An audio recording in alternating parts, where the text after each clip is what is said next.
video es la conferencia de psicología comunitaria y capacitación masiva que estuvo a cargo del psicólogo Iván Laura.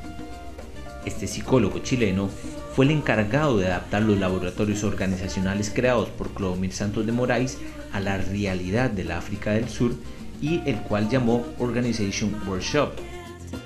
Este psicólogo chileno, que lleva más de una década trabajando en África, llevó a cabo esta conferencia en el auditorio de la Biblioteca Pública de Heredia el martes 28 de agosto. Los encargados de organizar esta actividad fue la Escuela de Psicología de la Facultad de Ciencias Sociales, la Dirección de Extensión de la Universidad Nacional y el proyecto Germinadora de la sede regional Brunca.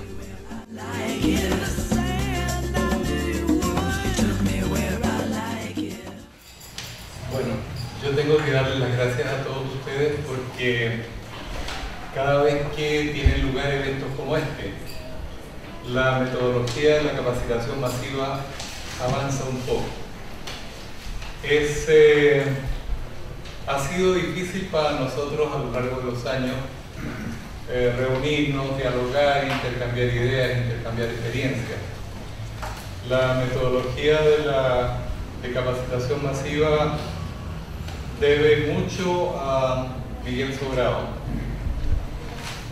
que es una persona que ha estado permanentemente impulsando proyectos como este que nos reúne aquí y ahora. Tal vez a título de introducción sería el caso de decirles que durante muchos años yo creí que había dejado la psicología completamente. Yo hacía desarrollo de la comunidad, hice desarrollo de la comunidad por muchos años. En Chile hasta el año 73, donde lo que nosotros llamamos beca Pinochet nos envió al exilio en distintas direcciones, en distintas formas, algunos con más suerte, otros con menos suerte. Trabajaba yo en ese tiempo en el Instituto Nacional de Capacitación Profesional, INACAP, como el INA de aquí. Y el gran problema que teníamos era ver cómo los cursos de construcción, por ejemplo, se hacían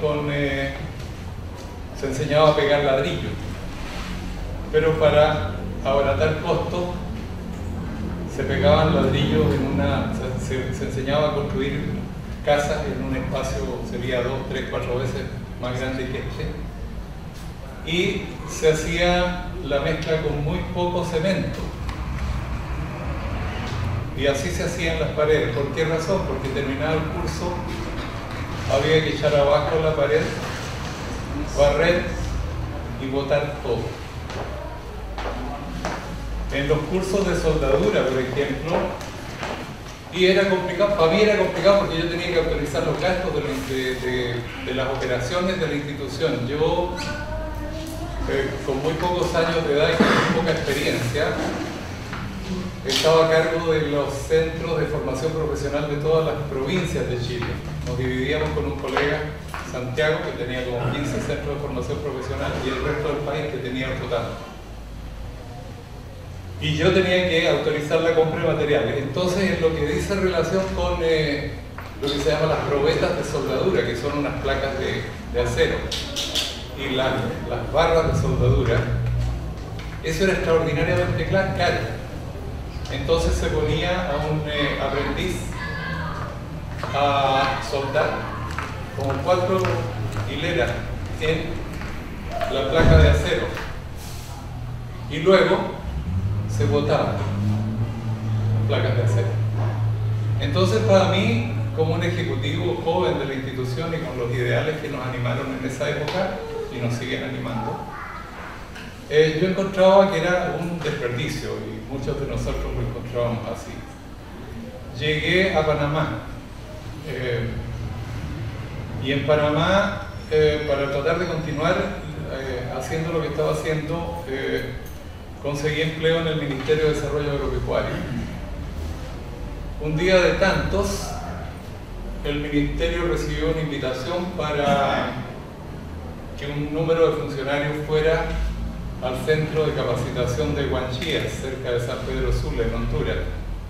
Invitación formulada por el profesor Clodomir Santos de Moraes, que a la sazón era director de un proyecto de la FAO, que se llamó Coopera. Allí conocí yo la metodología de la capacitación masiva y entendí inmediatamente, producto de mi experiencia anterior, que ahí estaba la solución del problema de la capacitación. Por dos razones. Uno, porque los insumos del proceso de capacitación dejaban como producto algo útil, algo tangible, algo que agregaba valor. Y dos, porque quedaba, después de una experiencia de capacitación masiva, quedaba una organización formada. A mi regreso a Panamá conseguí implementar varios laboratorios. Luego vino el torbellino de la Revolución Sandinista. Estuvimos una vez más con el profesor de Moraes en un programa, en un proyecto que fue, creo que en esta oportunidad, de la Organización Internacional del Trabajo. Y allí fue que se iniciaron las gestiones que acabaron después con el viaje a África, que es el motivo de esta conversación. Yo tengo preparadas dos presentaciones. Una, para darle a ustedes o intentar transmitirles lo que es aquella realidad, que es una cosa muy particular. Y otra que es teórica. En todo este proceso yo dejé de definirme como psicólogo y me pasé a definir como trabajador de desarrollo, como, no sé. ¿Por qué razón? Porque en la psicología yo no encontraba mucho que me sirviera para enfrentar las necesidades de las grandes masas de desempleados, pobres, en situación de destitución social, etc. Yo buscaba en la psicología y encontraba ello, yo y super yo, y eso no me cuadraba, no me entraba en este otro esquema. Y así, buscaba por otro lado y me encontré con la dinámica del pequeño grupo, que tampoco me cuadraba en el esquema, porque el grupo que yo tenía frente a mí era un grupo enormemente grande, que son los pobres, los desempleados, los analfabetos. Para más remate, yo intenté aproximarme a Clodomir y le dije: Clodomir, lo que usted hace al fin de cuentas es psicología, porque usted habla de la conciencia organizativa. Y me dijo: ¿qué? Y yo no entiendo de bolas de cristal. Si usted quiere, hágalo usted, pero de bolas de cristal yo no entiendo. Entonces realmente la aproximación a la psicología no conseguí. No conseguí y dejé de definirme a mí mismo como psicólogo. Pero vino la necesidad de salir para África.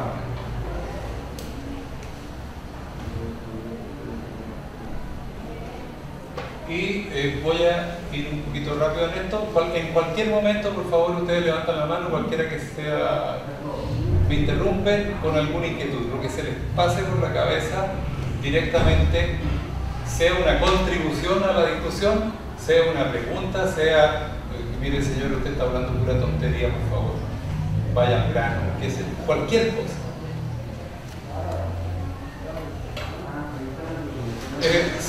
En África se han hecho bastantes laboratorios organizacionales en los países que tenemos ahí.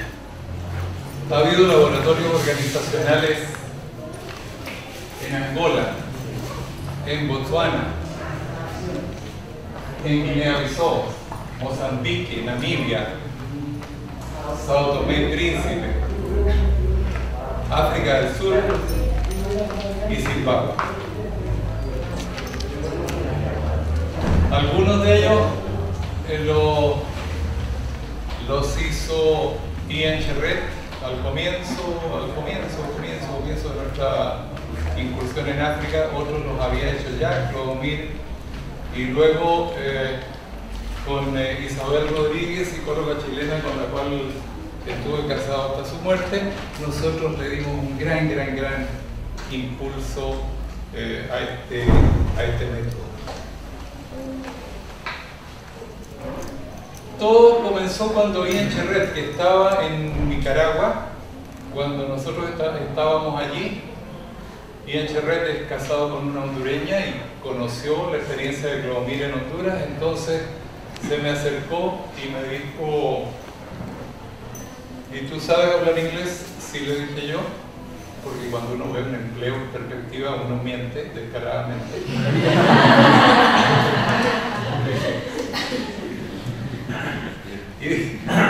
Y bueno, entonces me dijo: yo te voy a llevar a África porque me voy yendo a Zimbabue y yo creo que este método lo podemos aplicar en Zimbabue.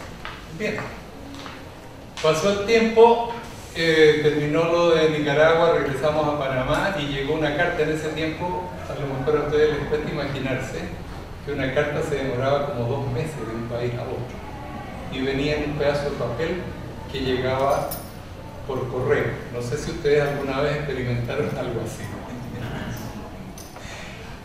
Entonces de pronto llegó una carta de ella que dice: bueno, él es irlandés.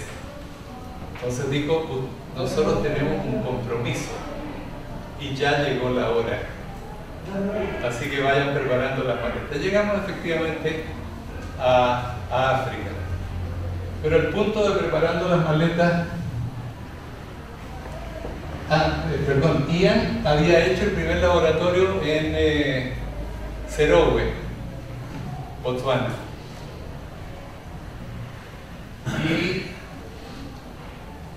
para que tengan un poco la idea de lo que es Serowe, me parece que es la aldea más grande de África, como aldea. Y es así. Entonces, él en la carta decía: hicimos los primeros laboratorios y tengo mucho miedo porque esto está yendo extraordinariamente bien y tienen que venir. Rematamos nosotros entonces en Zimbabue. El punto era que llevar al África, preparar las maletas, y los libros que se encontraban parecían de poca ayuda. ¿Por qué razón? Porque íbamos a tratar con una población fundamentalmente analfabeta, gente que no sabía leer ni escribir. Y resulta que la capacitación caminaba sobre la base de la palabra escrita y de los libros.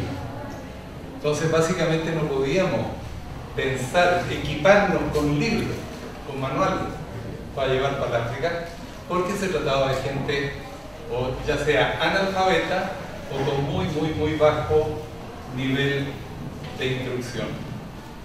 Entonces, la pregunta la respondimos de la siguiente manera: ¿qué llevamos al África? Llevamos un valor. Todos somos iguales. Desde el momento en que somos seres humanos, somos idénticos a otro ser humano, donde quiera que este otro ser humano esté. Por lo tanto, si nosotros tenemos cierta capacidad de aprender, cualquier otro ser humano va a tener idéntica capacidad de aprender. Y eso fue lo que nosotros nos agarramos de eso como tabla de salvación para esta aventura. Y lo otro, un concepto. El concepto de actividad objetivada, que fue desarrollado por el psicólogo entonces soviético, hoy ruso, Alexei Leontiev. Y esa parte, la parte de la actividad objetivada, la voy a tratar en la segunda presentación. Ahora, ¿cómo es la realidad en África? ¿Cómo se ve esta realidad? Esa es una comunidad con la cual nosotros trabajamos. Es esto lo que nosotros nos enfrentamos. Esta comunidad se llama Matsinho, queda en la provincia de Chimoio, Mozambique. Entonces, cuando hablamos de psicología comunitaria, a mí se me viene a la cabeza la comunidad humana, que allá lucía más o menos así.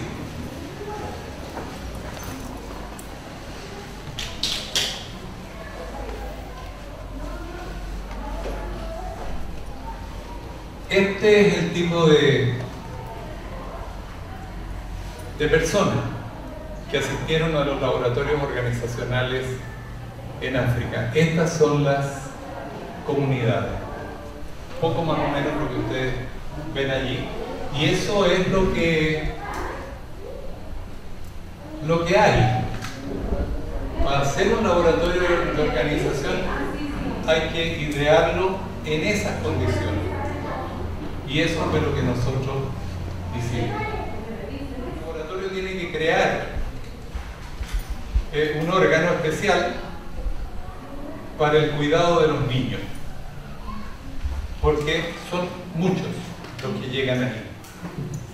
Entonces, tal como existen actividades de capacitación preprofesional, profesional, y existe también alfabetización, y existe otra parte de todo laboratorio que nosotros hacemos que se refiere al cuidado de los niños.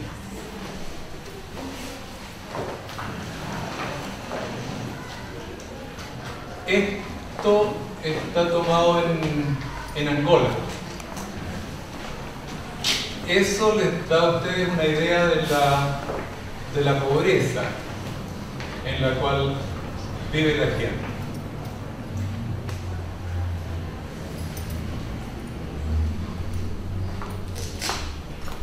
Pero también existen oportunidades. Esta fotografía es de una casa abandonada que nosotros decidimos usar para hacer un laboratorio. Conseguimos acceso a la casa fue donada a la comunidad en la cual se hizo el laboratorio, y buena parte de la organización, o mejor dicho, la organización de los participantes giró buena parte de ella alrededor de la reconstrucción de esta casa, y alrededor de ella entonces los cultivos y todo lo que tiene relación con el establecimiento de una finca. Entonces, en cualquier comunidad que visitemos, además de ver la pobreza que ya mostré, existe siempre oportunidades, cosas que con un poco más de recursos van a permitir la generación de un proceso de trabajo y con ello la creación de una organización. Van a permitir un proceso, poner en funcionamiento un proceso organizativo, y el proceso organizativo es lo que finalmente va a gatillar el desarrollo psicológico de la gente. Cuando yo comencé ya a pensar en estos términos y ver que objetivamente la gente se ponía más viva, más inteligente, yo dije, bueno, aquí realmente hay psicología, porque estamos tratando con capacidades psicológicas. Y allí fue que yo comencé a volver a definirme a mí mismo y a readoptar en otro nivel la condición de psicólogo.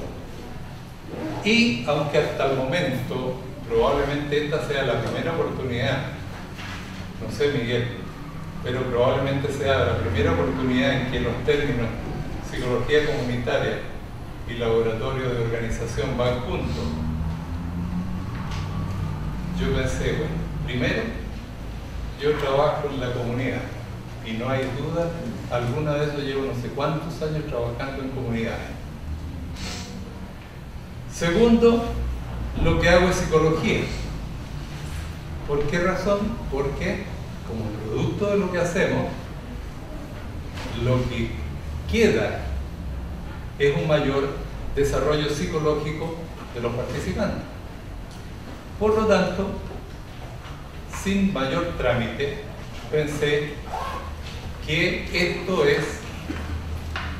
forma parte de la psicología comunitaria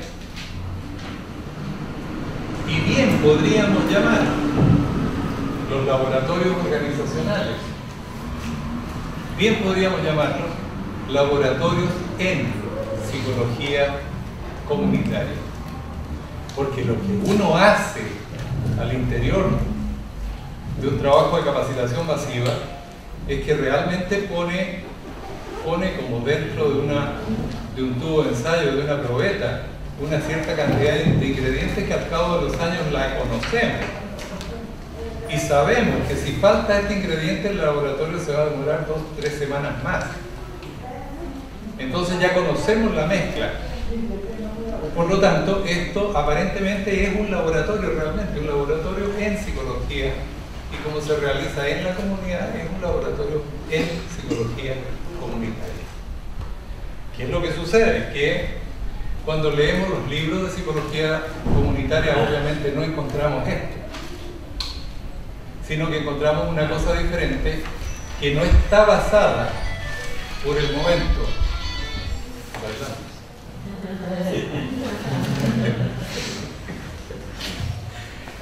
No está basada la así llamada psicología comunitaria en la agencia autónoma, que es la libertad de organización dentro de la ley, sino que siempre está basada en el animador, en el llamamos proceso de intervención, porque hay alguien de fuera que llegue a intervenir en la comunidad, es el trabajador social, es el animador, es siempre un agente externo. En cambio, en el caso nuestro, se trata de un proceso basado en la autonomía del grupo y en la libertad del grupo para organizarse a sí mismo, siempre dentro de la ley. Hasta ahí, ¿cómo vamos? ¿Qué tipo de laboratorios se desarrollan en laboratorios de terreno? Son básicamente laboratorios de terreno. Sí. A veces hemos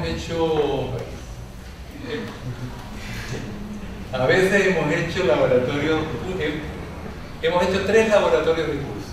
Por el alcance son Los 3 que hemos hecho son para formar directores de laboratorio. Entonces, mira, no sé, ustedes me perdonan, pero especialmente Miguel, yo no creo mucho en la división aquella, laboratorio de curso, laboratorio de empresa, laboratorio de terreno.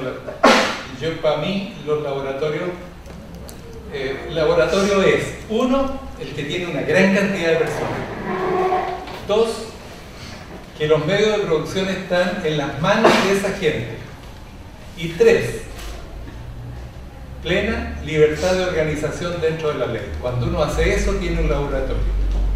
Si lo hace en un cine, es un laboratorio de cine. Si lo hace en una empresa, es un laboratorio de empresa. Si le llama curso, es un laboratorio de curso. Así lo veo yo. ¿Ya? Porque realmente habría que entrar a hilar muy fino para distinguir. Bueno, realmente hay diferencias, no puedo decir que no las haya del todo, porque si estás metido en una empresa ya existente y vas a hacer allí un laboratorio, hay ciertas cosas que tienes que hacer. Por ejemplo, que la estructura de la empresa desaparece en el momento en que empieza el laboratorio. Porque si no desaparece, no hay plena libertad de organización. ¿Ves? Ese tipo de cosas. Eso puede marcar diferencia entre un laboratorio de empresa, por decirlo así, y un laboratorio de campo. Esto que nosotros hacemos es laboratorio de terreno, llamémoslo así. ¿Por qué razón? Porque lo hacemos donde no existen centros de capacitación. O sea, lo que ustedes vieron, se hace directamente en el campo. Se lleva al campo todo lo que se necesita para montar la experiencia. ¿Qué tan recibida fue la iniciativa de parte de la gente? Porque los resultados, pero siempre hay choque, por así decirlo, en la capacidad organizativa de las personas. No hay una anuencia, ¿no? La gente no comprende bien de lo que se está haciendo. ¿Qué tan receptivo fue? Absolutamente receptivo. No tenemos un ejemplo en el cual la gente haya dicho, no, esto es pura tontería, váyanse. No tenemos ese tipo de casos. Pero si se desarrolló algo para acá, sí, a veces el proceso de organización ha sido muy lento y la gente cuesta digerir, digamos, qué es lo que está haciendo y por qué se está haciendo. Claro, ahí hay que ver lo que te decía yo antes. Hay que ver la mezcla. Hay que ver la mezcla. La mezcla que se hizo, ¿por qué razón? Es como cuando uno hace pan. Hay pan que se hace sin levadura y pan que se hace con levadura. Si tú lo que quieres es un pan que suba, que tienes que ponerle levadura. Si se demora mucho, a lo mejor fue poca la levadura. Y así. Si te queda una masa fofa, indecente, incomible, quiere decir que fue demasiada. Y así, es una mezcla. Por eso yo hallo bien y realmente podríamos discutir sobre eso, pero yo hallo mucho asidero hablar en este caso de un laboratorio en psicología comunitaria, porque depende realmente de la mezcla. Muchas veces la falla del laboratorio organizacional es que los recursos con los cuales nosotros dotamos a la comunidad no son suficientemente fuertes. Puede que sean pocos y puede que no logren motivar a la comunidad. Cuando nosotros tenemos una comunidad vacilante, no es que rechace el proceso organizacional, pero una comunidad que se está demorando, lleva por ejemplo 2 días en asamblea y no logra salir con una dirección, con una estructura, por mala que sea. Entonces nosotros hacemos llegar el camión normalmente hay un contenedor con todos los recursos adentro, o 2 contenedores. Nosotros hacemos llegar el camión, abrimos el contenedor, vamos a la asamblea y le decimos, mire, nos ha llegado una petición de una comunidad vecina que realmente tienen una gran necesidad de esto. Y nosotros vemos que realmente es lamentable, pero ustedes aparentemente no necesitan esto. De manera que vamos a esperar hasta, qué sé yo, mañana en la mañana. Si mañana en la mañana aquí nos surge una organización seria, bueno, quiere decir que nos vamos. A veces nosotros comenzamos a cargar un camión y ahí la gente corre y produce una organización. Una vez que lo produce ya el proceso está iniciado. Más preguntas o más observaciones, lo que sea. ¿Y cómo se hace el proceso de entrada? El proceso de entrada a la comunidad. Mira,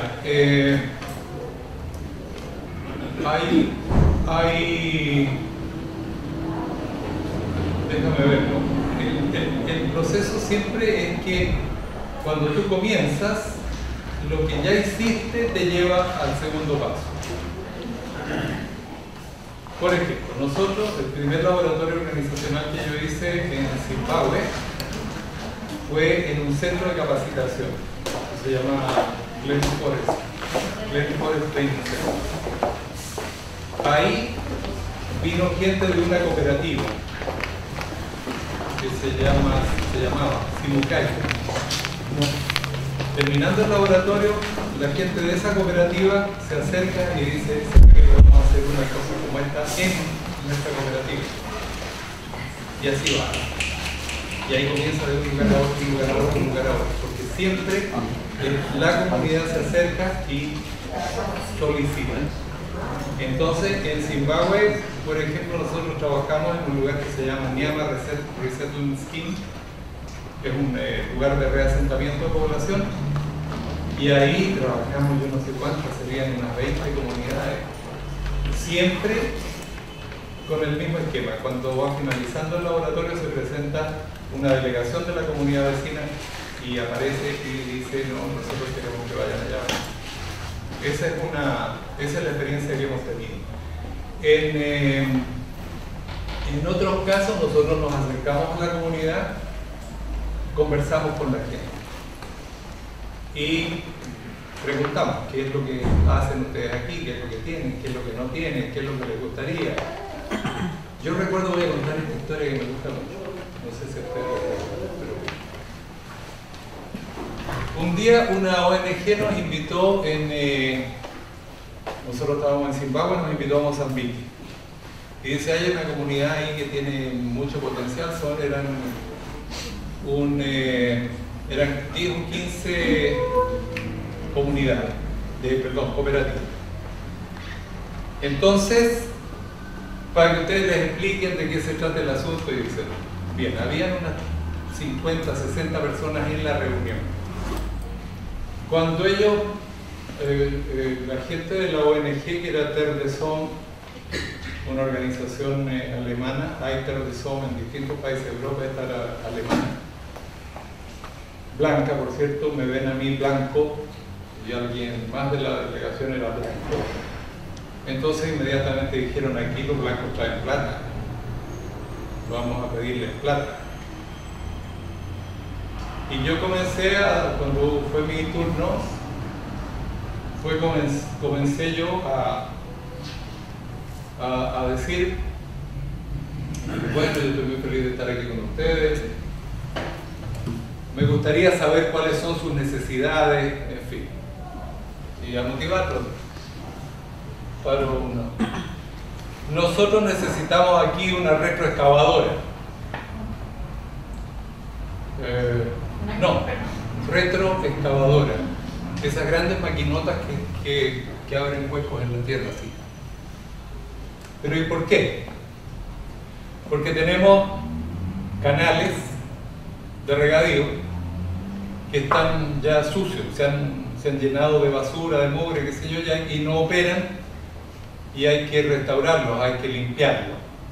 Una cantidad de canales grandes. ¿Qué pasó con esos canales? Era una planicie extraordinariamente hermosa. Los portugueses, en la época de la colonización, cuando ellos colonizaron Mozambique, crearon una maravilla de la ingeniería. Cuando el río crecía, de acuerdo con las mareas, el mar se mete para acá, tapa el río ya no puede salir hacia el mar, entonces el agua dulce del río se metía en los canales, y de los canales hasta llegar hasta el último poquito de tierra, por gravedad, sin bomba. Cuando había el fenómeno inverso, las inundaciones, el agua salía por el sistema de canales y se iba por el río Palmar. Desde la independencia del país nunca más se usó el sistema, porque la independencia desbarató absolutamente toda la organización social existente. la mala y la buena. Y el país entró en una guerra civil que duró 16 años. Nunca más se usaron los canales de regadío. Entonces, así, ¿para qué necesitan ustedes esta máquina? Para limpiar los canales, que no sé qué. Necesitarán una retroexcavadora. Con una será suficiente. Yo estaba empujando el oportunismo de la gente. Pero yo creo que dos.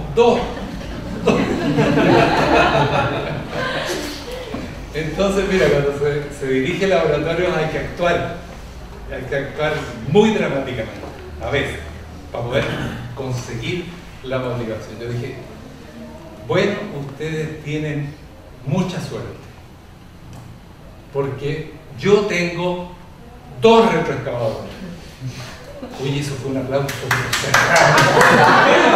Y una cosa que se llama, en África se hace mucho, ellos llaman ulular, que es así. Y eso hubo mucho, y aplausos. Entonces yo digo, aquí hay una retroexcavadora, y aquí está la otra retroexcavadora. ¿Cuántas retroexcavadoras tenemos aquí? Veamos. ¿Usted es capaz o no es capaz? Un aplauso cerrado. Lo que yo sí puedo hacer es contribuir a un proceso organizativo de ustedes, para que ustedes limpien sus cabrones canales. ¿Quién tengo que ver yo con limpieza canal? Ahora, ahí es complicado. Tienen que saber cómo lo hace y dónde lo hace. El caso es que ahí, sí, ¿usted puede ayudarnos en eso? Sí puedo. ¿Cómo? Nosotros traemos para acá comida para 3 días o 4 días. Traemos todas las herramientas de mano que se necesita para la limpieza. Traemos un poco de plata porque esto hay que... Ustedes arman una empresa capaz de limpiar los canales y nosotros estamos ahí apoyando. Y además damos clases de organización para que aprendan a organizarse. Y ya pasamos, ok, ¿cuándo lo hacemos? Entonces, ese contacto con la comunidad es esencial, es vital.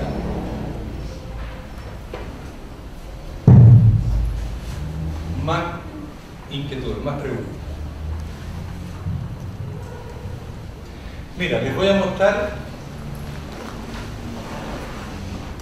la situación típica de los laboratorios de organización en nuestra primera etapa, que fue la construcción de una represa de tierra, una pequeña represa. La zanja que ustedes ven allí tenía 70 metros de largo, 2 metros de ancho, o más de 2 metros, y 5 metros de profundidad. Toda esa hecha a mano, con palas y pico. ¿Por qué razón? Porque el proceso de trabajo, lo que genera el proceso organizativo, la división del trabajo y la complejidad de montar una empresa capaz de hacer eso, es lo que va a meterse en la cabeza de la gente y desarrollar su conciencia organizativa. Entonces, allí había gente acarreando tierra, había gente acarreando agua, había gente cocinando, había gente midiendo, porque diariamente había que tener claro cuánto nivel de avance existía, porque después se pagaba a la empresa, no a los individuos, se pagaba por el trabajo realizado.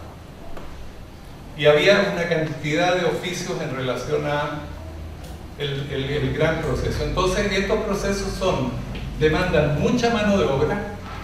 La mano de obra no es especializada y de muy baja tecnología, y absolutamente todo el mundo puede participar. Todo el mundo en la comunidad puede encontrar qué hacer.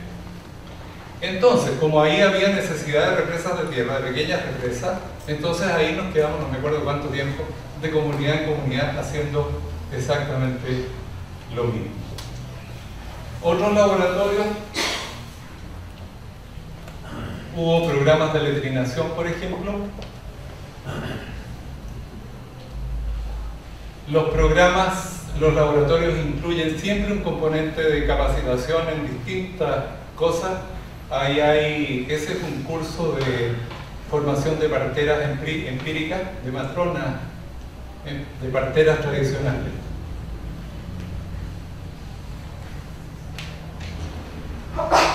Esto fue en Sudáfrica y allí, como conversábamos hace poco, trabajos de tipo social se incorporaron al laboratorio. Es decir, que la empresa formada por los participantes era contratada no solo para hacer trabajo de infraestructura, no solo para hacer trabajo físico, sino que también para hacer trabajos de impacto social.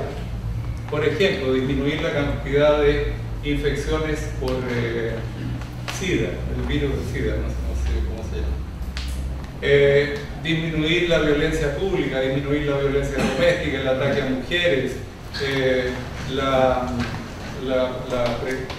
preñez, ¿cómo es? El embarazo de adolescentes y una cantidad de cosas. Entonces, la gente de la comunidad que se metía en esto encontraba, por ejemplo, pobres de un nivel de miseria tan grande que nunca tuvieron documentos, no estuvieron registrados, y como no tenían documentos no podían ni siquiera acceder a los subsidios estatales por el nivel de pobreza que tenían. Bueno, situaciones de esclavitud, de maltrato, de esta cosa de loco. Pero es la misma comunidad la que va casa por casa haciendo el trabajo social.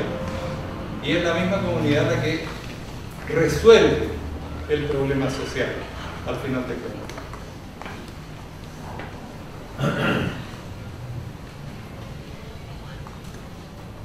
Siempre hay trabajos de construcción. Este viejo era jefe de la aldea y ahí está haciendo el hueco para su propia letrina. El programa de letrinación en esta comunidad de Angola había fracasado 1000 veces.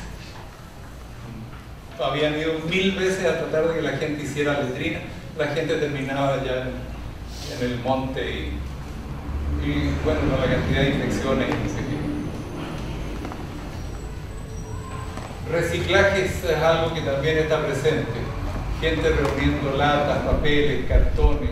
La gente, cuando llega con el lápiz y cuaderno, dice: no, yo no sé leer y escribir. No importa.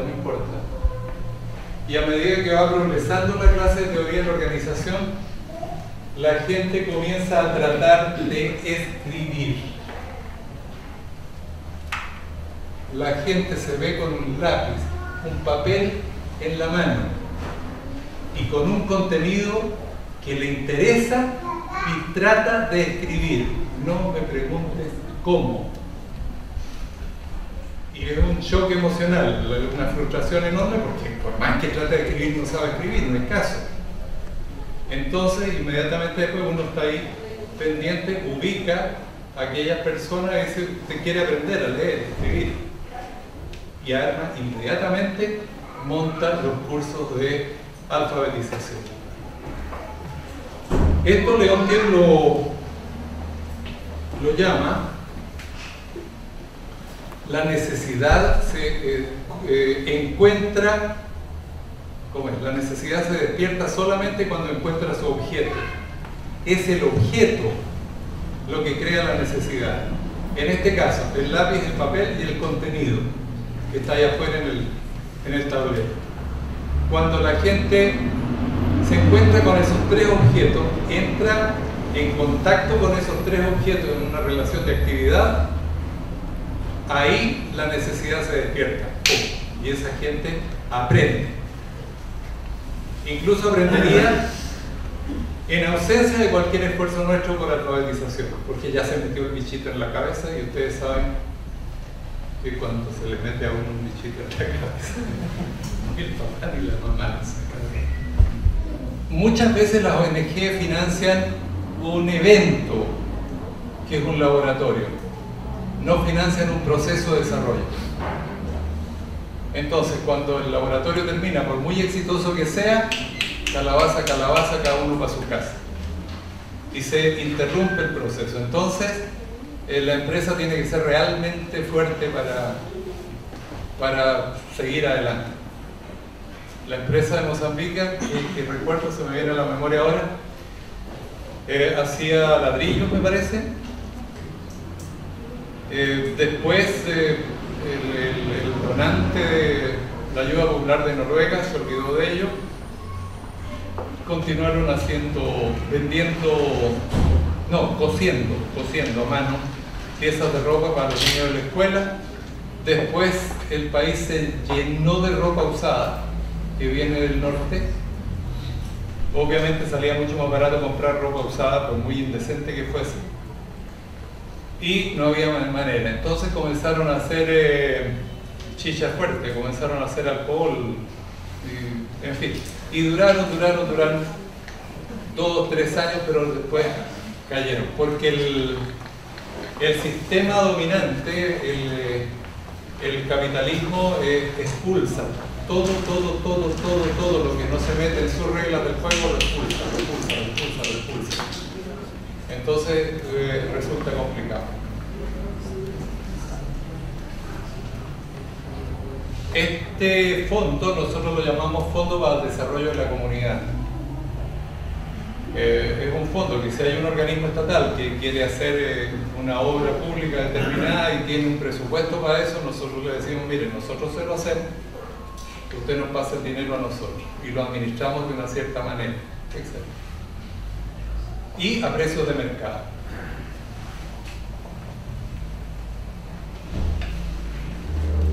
Si la empresa no sigue, entonces ¿qué es lo que queda? Si la empresa no sigue, quedan individuos que lograron un cierto nivel de desarrollo superior al que tenían, pero desarticulado. En muchos casos, esa gente consiguió empleo, porque ya tenía un nivel superior al promedio del grupo al cual pertenece. Es un fenómeno interesante. La empresa como tal se fue hacia abajo, pero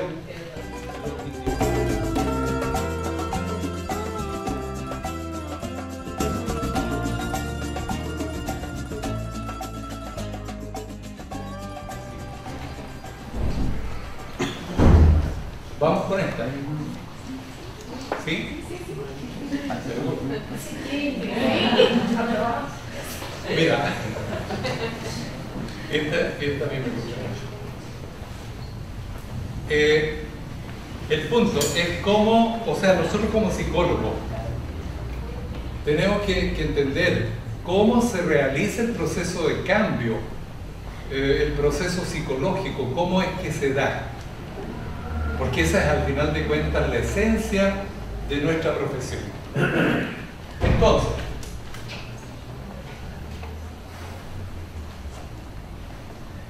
vamos a ver aquí lo que llamamos el ciclo de la actividad objetivada.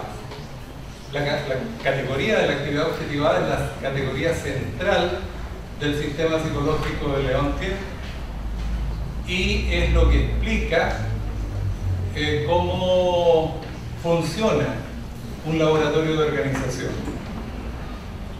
Lamentablemente Leontief no tuvo en su época, cuando él vivió, no tuvo una oportunidad de poner en práctica su categoría de actividad objetivada. Y nosotros somos los que estamos rescatándola y mostrando cómo esto juega en la realidad.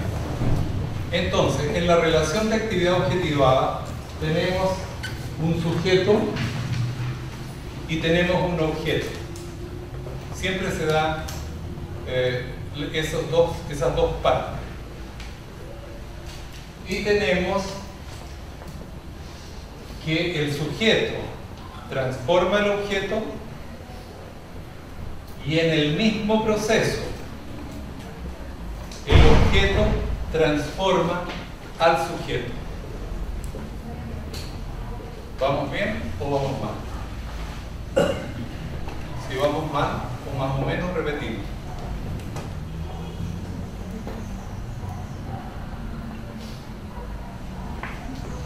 ¿Vamos bien? Vaya para atrás. ¿Vamos bien? ¿Por acá? ¿Sí? Por ejemplo, si yo estoy trabajando una pieza de madera, yo estoy transformando esa pieza de madera. ¿Ya? Por eso yo uso este aparato, porque me permite explicar eso. Al tallar esto, yo transformo esta pieza de madera. Y al transformar este objeto, la madera y la herramienta me va transformando a mí. ¿Ya? Mi percepción se hace más fina, se hace más precisa. Mi sentido estético se desarrolla. Mi sentido de proporciones espaciales, mi sentido de perspectiva, un sinnúmero. Entonces, en la relación de actividad objetivada, el sujeto transforma al objeto y en el mismo proceso resulta transformado por el objeto. En eso consiste esta categoría que se llama actividad objetivada. ¿Estamos claros? ¿Sí? Cualquiera, ¿cómo se llama? Duda, observación, opinión, inmediatamente levantando la mano.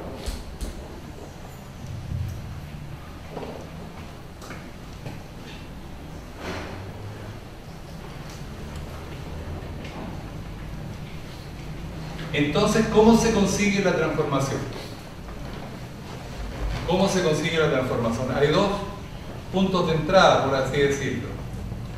Un punto de entrada en el proceso de transformación es a través del polo del sujeto.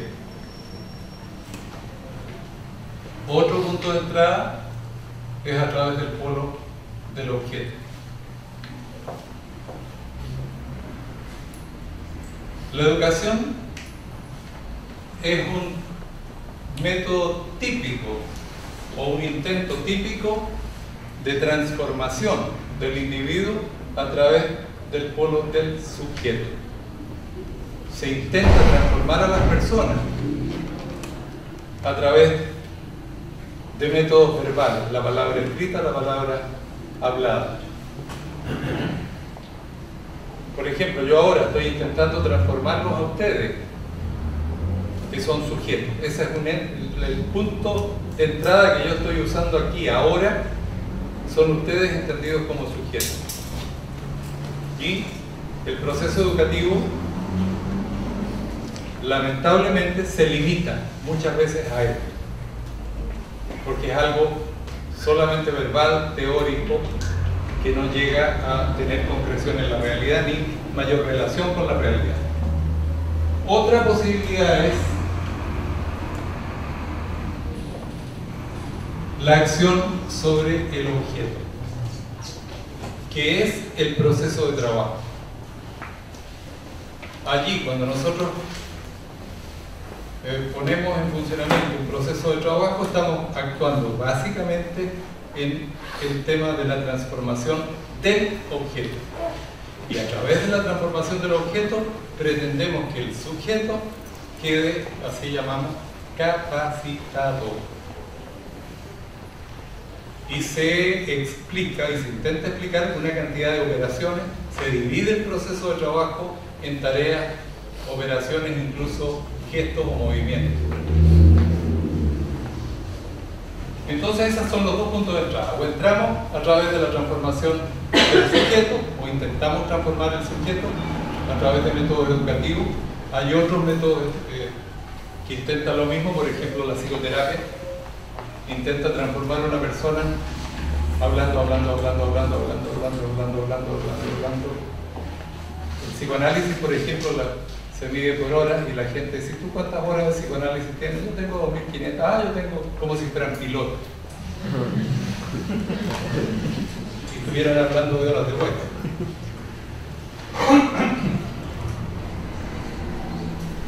Ahora, cuando el proceso educativo falla, entonces la educación como que rebota en el sujeto y se va para las nubes. Y quedó en nada. Se fue al aire.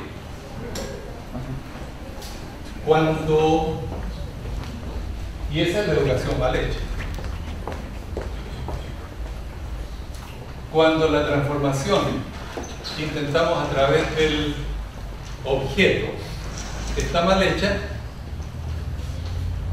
fracasa, en cuyo caso el objeto que aparece es un objeto de mala calidad. Y esto va con la pregunta de cómo pagamos. Esa casa fue mal hecha durante un laboratorio y como fue mal hecha no fue pagada, simplemente porque llevamos a la gente que la hizo y que pretendía cobrar, la llevamos y mostramos las distintas fallas que había allí. Entonces simplemente eso no servía para nada y los participantes tuvieron que echarla abajo y perdieron los días de trabajo correspondientes, pero no recibieron dinero por un trabajo mal hecho. Y el proceso de transformación a través del objeto falló en ese caso. Ahora, ¿cómo la transformación se hace efectiva?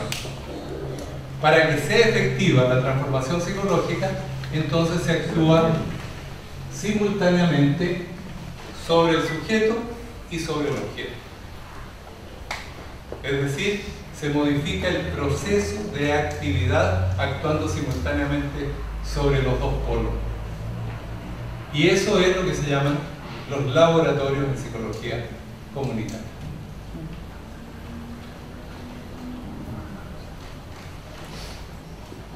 En el laboratorio de psicología comunitaria nosotros tenemos las clases de teoría de la organización, donde actuamos directamente a través del sujeto, y tenemos los medios de producción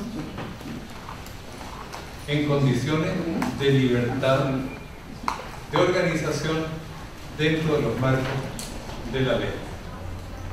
Entonces, el pedacito que consigue el éxito en el laboratorio de psicología comunitaria es la acción simultánea sobre el sujeto y objeto en el proceso de actividad. Yo creo que por ahí queda.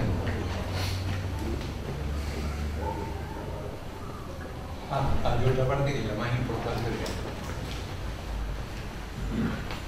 de el gráfico anterior que vincula sujeto y objeto y nos habla de la actividad objetivada.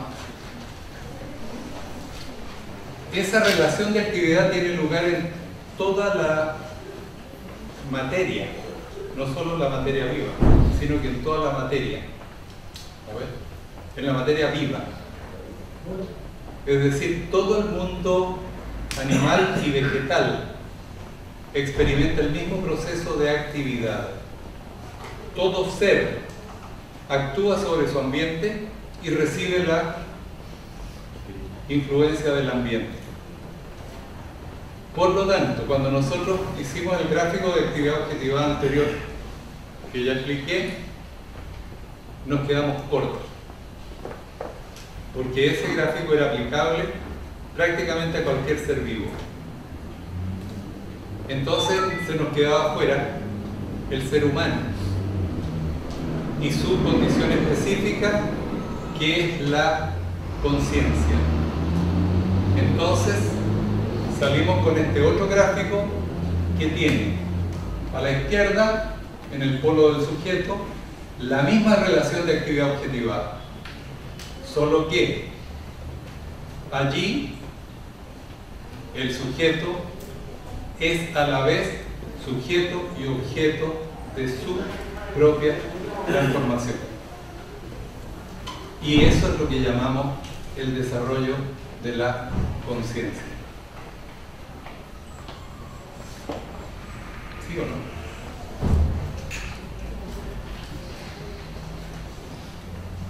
¿Sí o no? ¿No? ¿Quién lo agarró? A ver.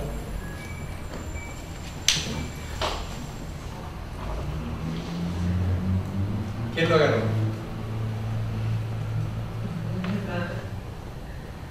Yo siento que es como nosotros al estar expuestos a otro tipo de objetos, también somos nuestro propio objeto. Es así, que lo entendí bien. O sea, nosotros como sujetos nos transformamos en nosotros mismos como objeto. ¿Como objeto? Sí, como objeto. Voy a pedir la ayuda de una de ustedes. Hazme un favor, toma tu pelo y mírate las puntas. Ustedes, las muchachas, hacen eso frecuentemente, ¿sí? Allí, cuando tú lo haces, tú eres sujeto y tú misma eres objeto. Y entonces de repente dices, voy a cortarme las puntas o voy a echarme la crema no sé cuánto, ¿sí? Entonces tú como ser humano eres sujeto y objeto de tu propia transformación dentro de un mundo más grande donde participan otros objetos, sea este una peineta, una tijera, un cepillo de pelo, un bálsamo, una crema, ¿sí? Entonces, si en lugar de tomarte tú el pelo, de pedirte yo que te tomes el pelo y lo mires y lo examines, yo te pido que cierres los ojos y pienses por 30 segundos en lo que hemos estado conversando esta tarde. Ahí tiene lugar el desarrollo de tu conciencia, porque tú te miras a ti misma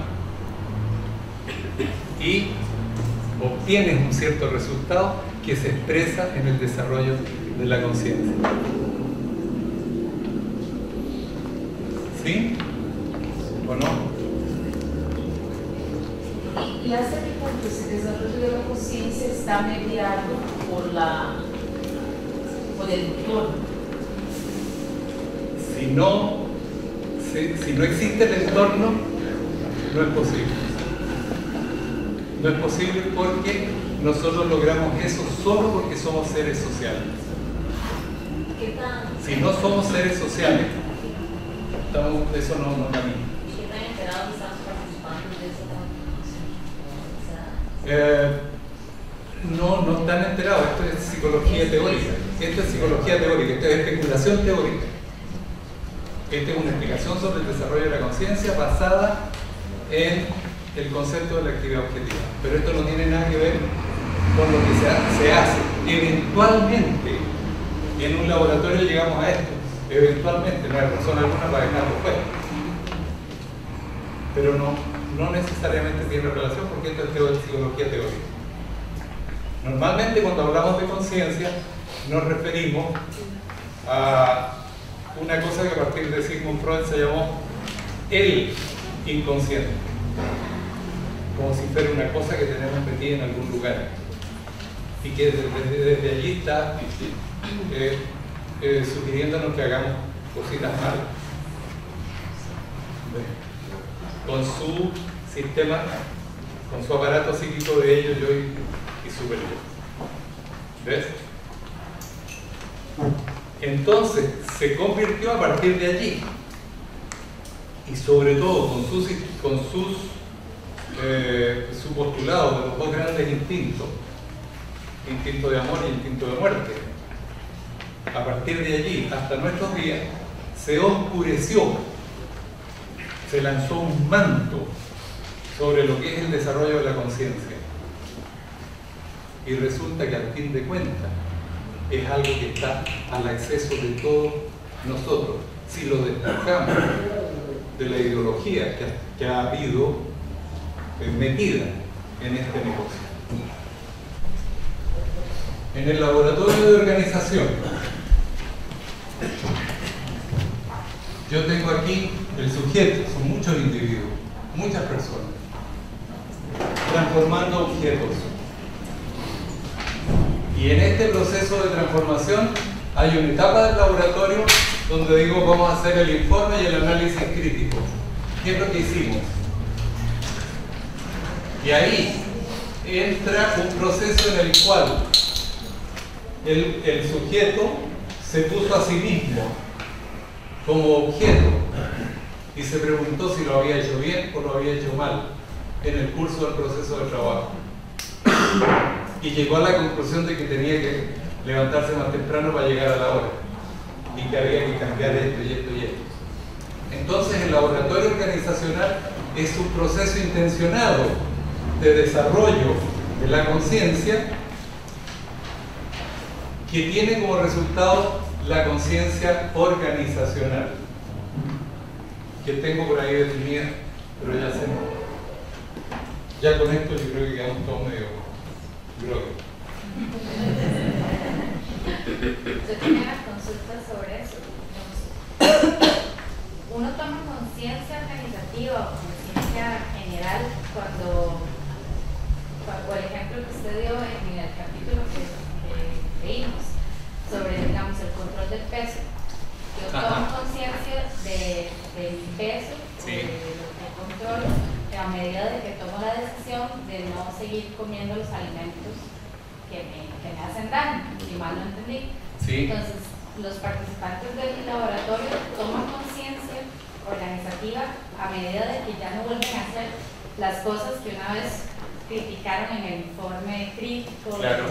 Así es, digamos, se toma conciencia solo en el momento en que se actúa diferente. Es solo en el momento en que se actúa diferente. Por eso el asunto que yo formulé es: la conciencia está en el acto. Sí, en la actividad. En la actividad sí, pero más precisamente en el acto. En el acto mismo. ¿Ves? Por ejemplo, yo hoy día al almuerzo me comí un postre de 3 leches. Que estaba rico. Entonces yo sé positivamente que estoy postergando el momento en el cual tengo que decir qué lástima, ya regresé de Costa Rica, ahora porque me subo ahí, ¿sabes? No. Y al día siguiente al desayuno, no. Y ahí está la conciencia está en el acto. En el acto de decir, sí, me importa un cariño. ¿Ves? ¿Y qué es? No más no me va a hacer nada. ¿Ya? O decir, no, simplemente esto no me hace bien y lo evito. Y entonces ahí yo expreso la libertad de rechazar, en lugar de ser esclavo de la comida, o de la bebida, o del cigarrillo, o de la droga.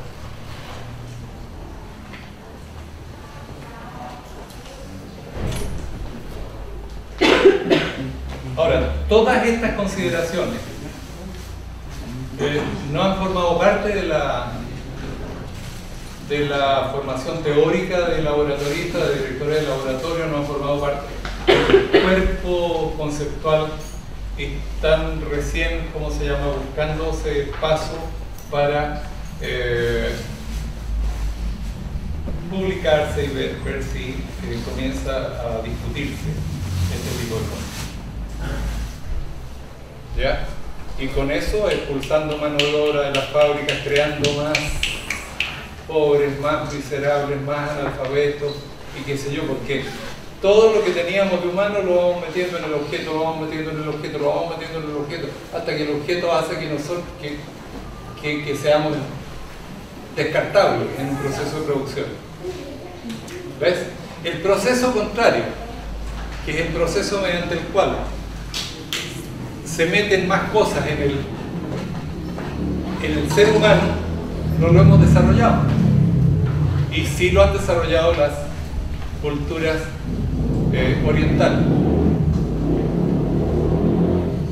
Y yo he aprendido bastante en África del Sur, porque ellos tienen mucha relación con la India y allá hay gente que sabe mucho de esto. Entonces recuerdo, por ejemplo, el último seminario donde nos pusimos todos, el facilitador nos puso todos en pareja y dijo lo siguiente: mira, van a cerrar los ojos, éramos 80, van a cerrar los ojos y durante 30 segundos van a pensar en la última vez que sufrieron humillaciones causadas por el género opuesto. ¿Se fijan? Entonces uno cierra los ojos 30 segundos y recuerda cuando, por causa del género masculino, recibió una humillación. En mi caso, la mujer a la inversa. Luego, terminan los 30 segundos. Ahora, los que están a este lado le van a contar a sus contrapartes por espacio de 1 minuto en qué consistió esa humillación. Sucede el minuto, luego los que están aquí le cuentan al otro, y así. Esto en un proceso de desarrollo de la conciencia sobre el maltrato al interior del hogar, sea para un lado o para otro. ¿Qué se hace ahí? Se pone el sujeto como objeto de la propia transformación. Eso es lo que yo he tratado.